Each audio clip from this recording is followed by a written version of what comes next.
Assalomu alaykum do'stlar, men Kinamanman va bu Undina filmi.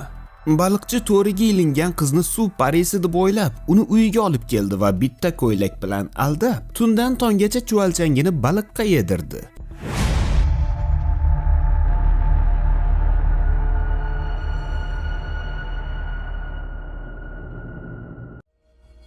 Sirakus ismli erkak har tongda baliq ovlagani dengizga chiqardi. Kunlardan biriga to'riga do'ndiqcha qiz ilinib qolganligini ko'radi va unga yordam berishga oshiqadi. Xayriyatki u tirik edi. Ammo u o'zini g'alati tutar va shifoxonaga borishdan bosh tortardi. Uni vafot etgan onasining uyiga olib borgan erkak unga shu yerda yashab turishi mumkinligini aytadi. Bundan so'ng qizi Ennini ko'rgani boradi. U qizini sobiq xotininikidan olib shifokor ko'rigiga olib boradi. Muolaja vaqtida unga dengizdan qandaydir ayolni ushlab olgan baliqchi haqidagi hikoyani aytib beradi va Enni bu suv parisi bo'lishi mumkinligini ta'kidlaydi. Muolajalar tugagach, qizchasini yana sobiq xotini oldiga olib boradi va ayol qizlari uchun yangi buyrak to'g'risida doktor bilan gaplashib ko'rmaganligidan jahl qiladi. Ertasi kuni kechagi qiz nam tekkan kiyimlarni yuvib, qandaydir qo'shiq kuylardi. Qiz undan u bilan bormoqchi ekanligini aytadi va erkak uni kemaga mindiradi. Qiz uning ismi Undina, ya'ni suvdan chiqqan vadalas ekanligini aytadi. Kemani to'xtatgan Sirakus baliq tutmoqchi bo'ladi, biroq to'riga baloyam ilmagach,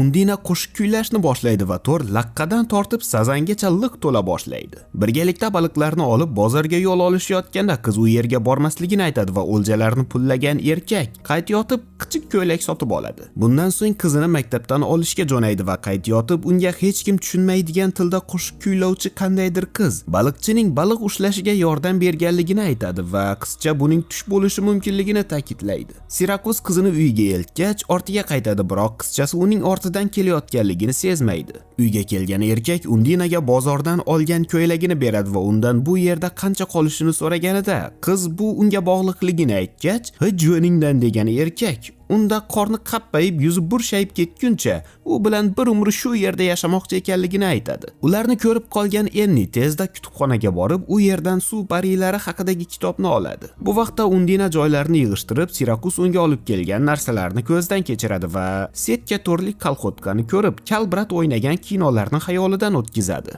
Ertasi kuni buvisining uyiga aylanib kelgan qiz Undinaning cho'milayotganligini ko'radi va uning oldiga kelib, uning kimligini bilishini aytadi. Qiz kasalligi haqida aytib, undan uni davolashini so'raydi, ammo Undina sehrgar emasligini ta'kidlaydi. Qizcha bo'ldi-bo'lmadi savollar bilan uning mazgisini qotirib yuboradi. Undan suv osti dunyosi haqida so'raganida, u yer turli-tuman ekanligini va suv ostida kuylash osonroq ekanligini ta'kidlaydi. Endi kitoblarda suv parilari haqida o'qiganligini va ular yerlik biror erkak bilan qo'shilmaguncha 7 yil qirg'oqda yashay olishlari mumkinligini ta'kidlaydi. Sang'ish vaqti tugaganligini aytgan Enni uyga qaytadi va Undina undan yana kelib turishini so'raydi. Sirakus ham suv parilari haqidagi kitoblarni olish uchun kutubxonaga keladi, biroq qizchasi ularning hammasini olib ketgandi. Uyga qaytgan Sirakus Undinani ko'l o'rtasida yalpayib yotgan holda ko'radi va qayig'iga o'tkazib uyiga olib ketadi. Ortga qaytishayotganda patrul qayig'i yonlaridan o'tgach, Undina yashirinib kemani oyog'i bilan boshqaradi. Sirakus esa uning oppoq oyoqlarini ko'rib chuvalchangini unga yedirgisi kelib ketadi. Biroz turib to'rini tortgan erkak u bir uyum laqqa baliqlarga to'lib chiqqanligini ko'rib uyat qiladi. Ovi baroridan kelganligidan endi xursand bo'lgandi hamki to'satdan patrulchilar qaytib keladi va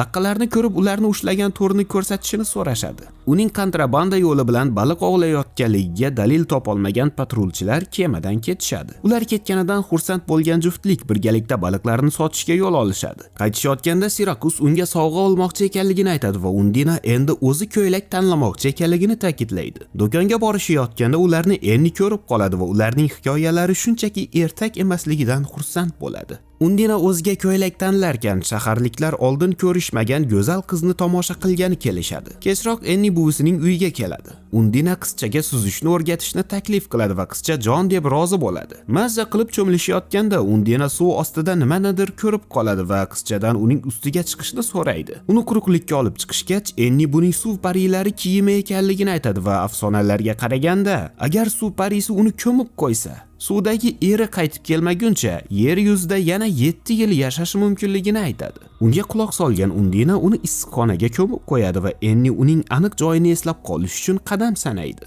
Biroz o'tib qayiqlar bellashuvga kelishadi va Undina Enniga u istaklarni amalga oshira olmasligini va hech qanday suv parisi emasligini aytgach, qizcha uni tekshirish uchun nayrang ishlatadi va aravachasini buzilganday ko'rsatib, to'g'ri suvga kalla tashlaydi. Undina uni qutqarish uchun o'zini suvga otadi va uni suvdan olib chiqishadi. Qizchani uyga olib borgan Sirakus uni onasiga topshiradi. Uyga kelishgach, Undina Ennining aravachasi tormozi yaxshi ishlayotganligini va u shunchaki suv ostida qancha chidab turishini sinamoqchi bo'lganligini aytadi. Erkak esa oldin alqash bo'lganligini va kunlardan birida uyga kelgach, qizchalari onasining oldida xushsiz yotganligini ko'rganligini aytadi. O'sha ular shu sabab janjallashib ajrashib ketishgan edi. Biroz dildan suhbat qurishgach, Sirakus nihoyat chuvalchangini baliqchaga yedirib ko'radi.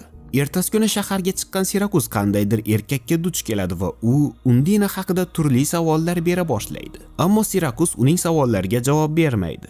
Ennini muolajadan olib kelgach, uyda hech kimni topisha olmaydi va qizchani onasi molda ichayotgan barga olib keladi. Bundan so'ng uyga qaytgach, eshik buzilganligini va Undina g'oyib bo'lganligini ko'radi. Sohilni ko'zdan kechirgan Sirakus Undinani berkinib o'tirgan holda topadi. Qiz uni olib ketish uchun suv ostidan eri chiqib kelganligini aytadi.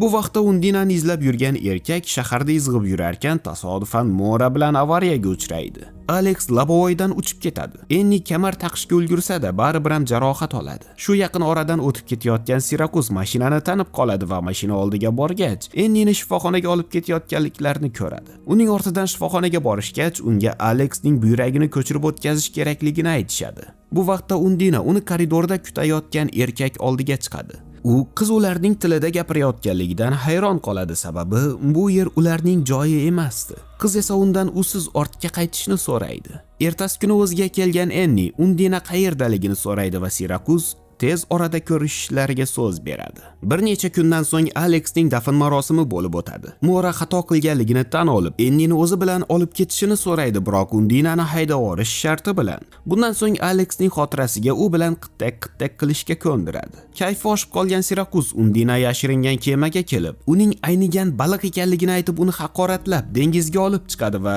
erining oldiga qaytishini talab qiladi. Mayoq oldiga suzib kelishgach, qizni pastga tushiradi va uni shu yerda qoldirib ortiga qaytarkan, hayot bu ertak emasligini va odam bilan suv parisi birga bo'la olmasligini aytadi. Undina undan Enni bilan vidolashish uchun imkon berishini so'raydi, ammo u quloq solmaydi. Quyosh botar chog'ida Undinaning dumlari paydo bo'lgandek bo'ladi va tun botgach suvga sakraydi. Kech tushgach Ennini uyga olib keladi va qizcha Undina albatta qaytib kelishini, sababi bir narsasini shu yerda qoldirganligini aytadi. Bir munchadan keyin qizcha islandiyalik qo'shiqchining konsertini ko'rib yotganida Sirakus undagi so'zlarni tanib qoladi va Undinaning oddiy odam bo'lganligini tushunadi va uni topgani mayoq tomon ketadi. U oldiniga qizni topolmasdan orolchani gir aylanadi va biroz yurgach, gulxan oldida isinayotgan Undinani topadi. Uni ko'rgan qiz dengizdan chiqqan mavjudot ekanligini va sehrli ko'ylagini topgach, yaxshi ko'rgan odamlari bilan qolish uchun uni ko'mib tashlaganligini aytadi. Ammo Sirakus undan haqiqatni aytishini so'raydi va Undina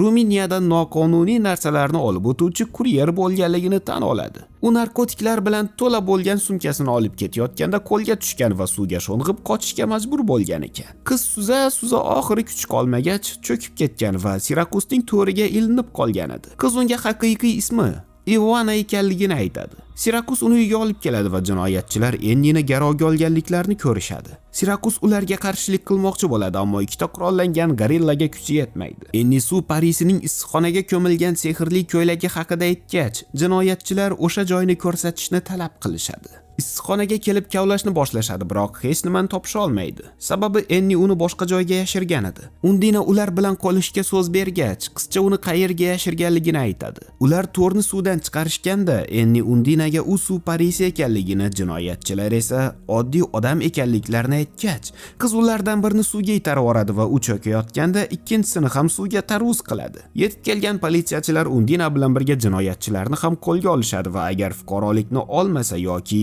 shu yerlikka turmushga chiqmasa, mamlakatdan deport qilishlarini aytishadi. Buni qarangki, qiz bu muammoni allaqachon hal qilgan edi va Titanikchalarga minib, o'sha yerda turmush qurib, ilk qonuniy pakapaklarga start berishadi. Tamom.